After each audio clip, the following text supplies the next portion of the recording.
This is Leisha Holmes of Key Recruitment, and I'm thrilled to be joined today by Marie Piercy, who is the owner and MD of Chrysalis Recruitment Solutions. Hello to you, Marie. How are you? Hello, good morning. Really good, thanks. How are you? I'm very well, thank you. Now, you are a new face, a new voice to our audience. So for those who are not familiar with who you are and what your business does, would you like to give us an introduction, please? Of course. So Chrysalis Recruitment Solutions. So we're very much a unique and bespoke family-run recruitment consultancy based in Chester.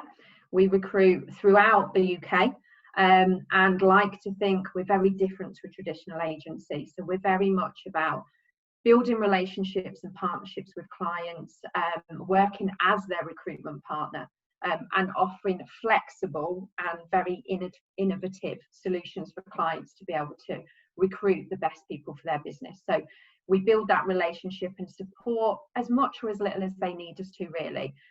So that's us in a nutshell. What sort of sectors and disciplines do you tend to operate within? So we've got a commercial division and an industrial division. So we typically recruit commercial and senior appointments. And then my husband heads up the industrial and technical division. So my background's always been commercial. So that's kind of my baby. And then his background, and he's been in recruitment much longer than me, has always been industrial and technical. So he recruits in those sectors, and it just works well. Works well together, and we're certainly going to come on to how a husband and wife team came to be. Yeah. And I must apologise for anyone with very, very sensitive ears. My dog has decided to start groaning and growling. I apologise. Obviously, we've known each other now for a good couple of years, and I've watched your brand, and you and I've become really close, and we share a lot of the sort of best practice. So, talk to the audience about what COVID has done so far in terms of impacting your sectors, and then how you have adapted as a small business owner yourself. Do you know what? I think as a small recruitment business at mid-March, when we had those phone calls off every single client on the Monday morning to say, just hang fire whilst we let this virus pass, we were in a position of actually, what are we going to do? Because actually at that point, what we saw as an industry is everyone went to sleep and most recruiters were furloughed. But actually for us, it was a prime time to really think about the future. And look at actually what is this going to look like now after COVID, because actually the world's changing and there is no such thing as normal anymore. What is the new normal? So we kind of took the time to really think about where we want to be in the marketplace moving forward. And at that time it was very much, what can we do to help people that need it right now? Because the clients, we were talking to our clients all of the time, and it wasn't recruitment related. It was, how are you managing with homeschooling, and how's business, and is everyone safe, and all of that. But we were having those conversations. But we put ourselves out there, because what we started to see very early on, early April, were redundancies. And as a business, we just thought, well, how can we help people? If we can't actively recruit for our clients right now, how can we put ourselves out there? So we're very active on LinkedIn, as you know, and when we started to see this redundancy situation, I put a post out one day, and I'll never forget it, to say, look, for anyone struggling that is now going through redundancy, if you need support, reach out to me and I'll help you. The following evening, I had over 200 CVs in my inbox. 200. Wow. And these are candidates where, we can't place everyone, we just can't, but we want to help everyone. So straight away I thought, well, how am I going to do this? Because I've promised 200 people that I can help them.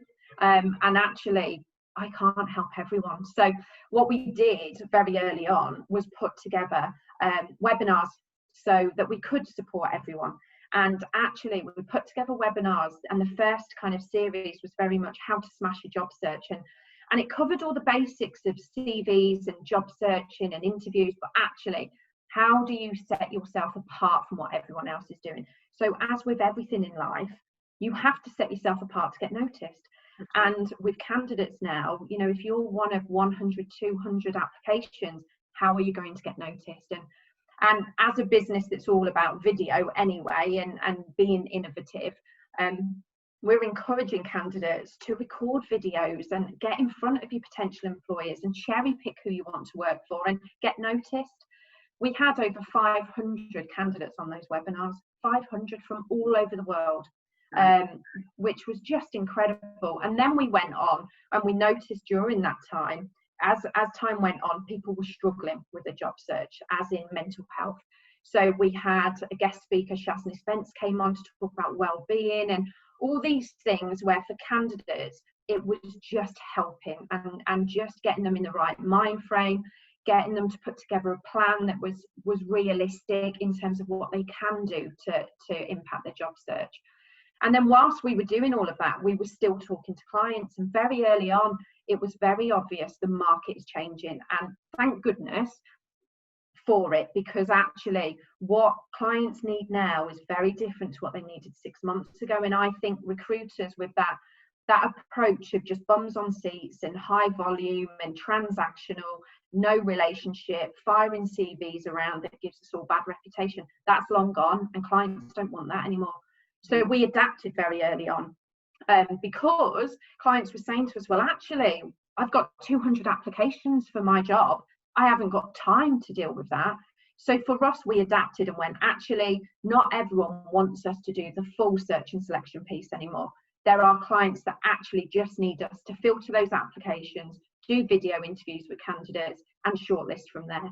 So now we've got flexible solutions where we can support them as much or as little as they need us to, so that we add value. We solve problems for clients and add value. And that has been off the back of 6 months of really getting stuck into the market to establish actually what is it going to look like after this, and it's a very different place. Definitely. And I think that if I think about the thousands of connections that I follow on a daily basis, I think if I was to position Chrysalis and what you stand for clients, it would appear that it is that outsource. You are literally, what is your problem, we will solve it for you, which is exactly how recruitment companies should be positioning themselves. And for candidates, those 200 people that contacted you, they will never forget that. And they will then go on to become employed somewhere, and then they will recommend you to their friends. And so it's always that pay forward, isn't it? And absolutely, it's a remarkable thing that you did, and it sends goosebumps down me, because I know that you did that from a really amazing place. And you must have, as a business owner yourself, you're a working parent. We're going to come on to talk about Ian shortly. You must have been terrified as a business owner too. But what you did was you acted quickly, you were nimble, you were innovative. And you actually incorporated into your own business what you've been saying to your clients, which is, we're using video. We're going to use video and technology, because that's how people communicate. We're standing out. We're making ourselves stand out. You'll remember us amongst all the 20, 30, 50 other recruitment companies that are still just ringing you going, have you got any jobs? Are you recruiting? Companies don't want to talk about that. Even now, if they are hiring, that's not the level of conversation you should be having. No. What can I do to support your business? Absolutely, and solve the problems and take away the headache. That's the value added piece. I just think, and we spoke about this before, but clients I've spoken to this week are being bombarded by those transactional recruiters who are just throwing candidate CVs across, and a few clients have sent me them, and actually I'm shocked by what is being sent out. Candidate CVs with their full contact details, education dates. There's absolutely, it's just wrong on every level. Because they're probably working in companies where they haven't read the room, they haven't understood that the candidate, the CVs that they're sending out won't want that level of service. We're not supposed to be transactional. We're supposed to be business partners. That is meant to be. We're meant to consult. That's the very thing we do. So tell me how everything happened with Ian then. So you're now a couple-preneur, is that how you say it? Wow, yes. So Ian had worked in recruitment much longer than me. He's been in recruitment 20 odd years, and he's worked with some big companies, big brands, on-site managed services, very much industrial and technical background. And the plan was never for him to be part of the business. This was my baby, and that just worked for us. And for many years, people said to us, well, surely it would make sense. And at that point, we just said, well, no, we're okay as we are, thanks. We're still happily married. Let's leave it that way. And then COVID hit at a time where actually was a blessing for us as a family, because what it made us do was stop, and enjoy time together, which we'd kind of forgotten. That's why we do what we do.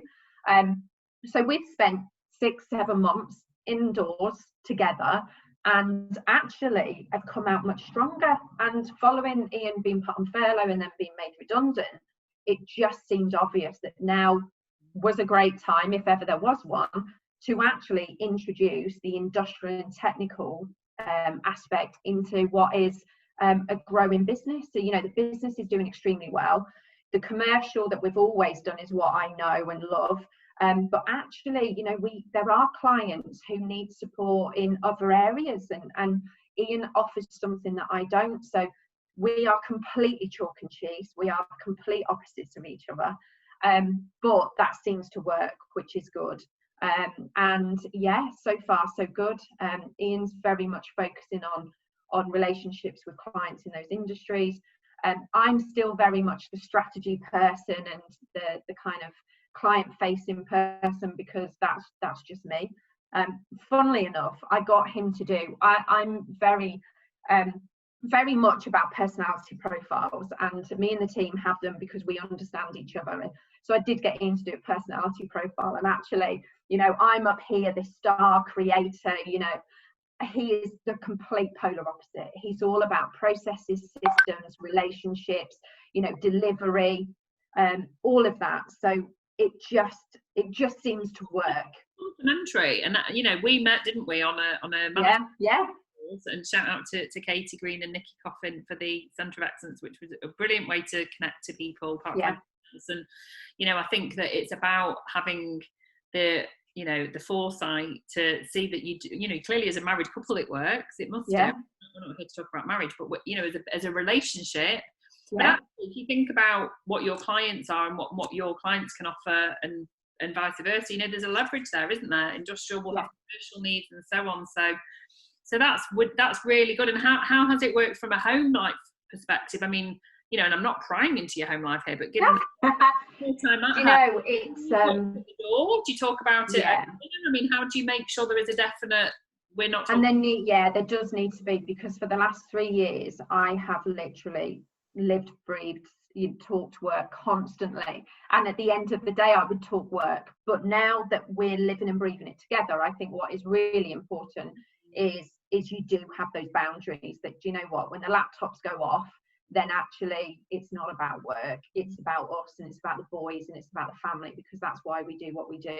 So I think you need a routine. You know, we you know, have in our schedules who's doing school pickups and drop-offs and all of that, so it's all in the routine, and we kind of stick to that. But you know, evenings and weekends are very much about family, and we kind of park it, and you need to, because actually, you know, you've got to, that's where the magic happens in terms of ideas, and you've got to unwind to be able to be productive. And I'm a big believer in that. So yes, so we're kind of working out, and it's interesting with the personality profile, because actually he works in a very different way to me. You know, I'm a million miles an hour all of the time, and he's just not. And it's like, but the more you understand each other and how each other works is really important, because we're not the same, and we're not going to work the same. And you've just got to adjust and just be considerate for how each other's different, I think. And respectful of that, and clearly, and you know, if we think about the audience that are watching and listening to this, who may be, you know, thinking about their own home situation, it might be not that you work with your partner, but actually, you know, you find yourselves working from home, having to try to find a compatible way to both work around the dining table, whatever it might be. It is about communication, and it is about understanding. Maybe everybody should do, you know, maybe they should do that on dating apps. Maybe you should do a personality profile and ensure that there is that blend there. So what would your top tips be for staying, you know, you're a working mom, you're running your own business, you've adapted and, you know, pivoted really well, and you've been a shining example of positivity. So what would your top tips be for sort of maintaining that self-care for you as Marie, as opposed to being mom, business owner and recruiter? And this is something that's really important to me, because at the beginning of lockdown, I wasn't in that place, and I was a person that created really bad habits. So I wasn't sleeping at night. I wasn't eating well, you know, I wasn't exercising, I wasn't looking after myself. And actually what that meant when we went into lockdown is that I really struggled with that.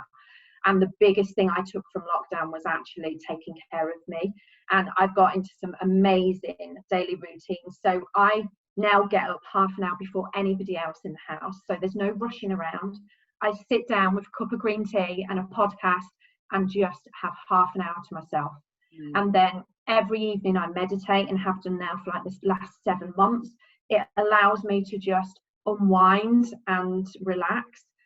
And then the biggest thing for me that's come throughout lockdown, and I think as any busy person, exercise is so important, so important. And I'd lost that, and actually I was no good for anybody because you're not productive. And now, just with these small disciplines each day and exercising, I'm much more productive, I'm much more effective. And you know what, I'm just a better version of me, and that's what I aim to do every day, just to be a better version of me for work, but also my family, you know. And those little things have been a blessing, because now that's changed everything for me, for the business, for the family.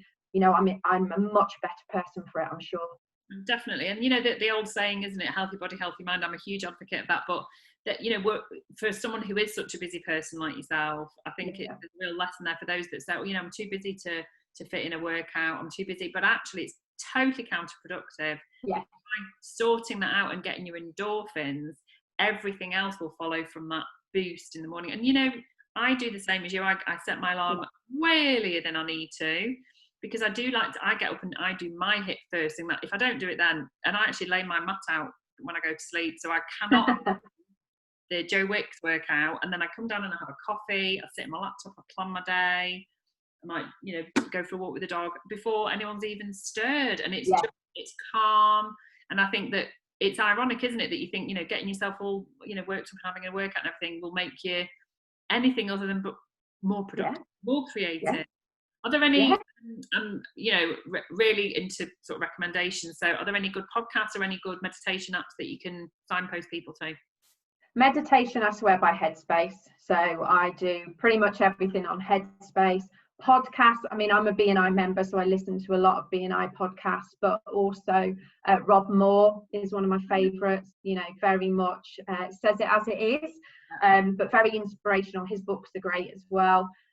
Books that I've read throughout lockdown as well, you know, The Secret has got to be one of my all-time favourite. The Slight Edge, because it is about them little things every day, isn't it?